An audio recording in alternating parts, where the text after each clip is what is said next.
ஒரு சமயம் சென்னையில பக்தி உள்ள ஒரு குடும்பம், கிறிஸ்தவர் அல்லாதவர்கள், ரொம்ப பக்தியா தெய்வ வணக்கம் செய்யறவங்க, ஒரு முறை ஜெபிக்க அழைத்து நான் போய் அவங்க வீட்டுல அவங்களுடைய ஒரு பிரச்சனைக்காக ஜெபம் பண்ணி விட்டு வந்தேன்.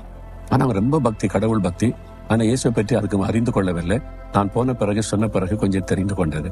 அப்ப நான் சொன்ன, இயேசுவை அவங்களுக்கு உங்களை வெளிப்படுத்துங்க அப்படின்னு சொன்ன போது ஆண்டவர் ஒரு நாள் பிரத்யட்சமாய் தன்னை வெளிப்படுத்தினார். அவங்க நீங்க எங்க இருக்கீங்களோ நாங்க பார்க்க வரும்னு குடும்பமா என்னை பார்க்க வந்தாங்க. என்ன விஷயம்னு கேட்டேன். அந்த சகோதரி சொன்னாங்க, கணவர் வேலைக்கு போயிட்டாரு, பிள்ளைகள் வெளியே போயிட்டாங்க, நான் மட்டும் இருந்தேன். அப்போ நான் எப்பவுமே நிறைய பூஜை பண்ணுவேன், நிறைய இந்த தெய்வ படங்கள் இதெல்லாம் வச்சிருக்கிறேன், ரொம்ப பக்தியா இருப்பேன்னா இயேசு எங்க வீட்டுக்குள்ள பிரத்யட்சமாய் வந்தார், என்னோட பேசினார் சொன்னாங்க.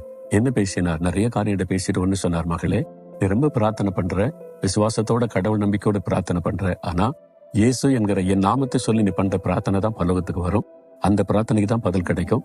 என் நாமத்தை சொல்லி நீ ஜெபம் பண்ணுன்னு இயேசு சொன்னார். அதை எனக்கு கற்றுக் கொடுத்துட்டு அவர் மறைந்து போனார் என்று. பாத்தீங்களா?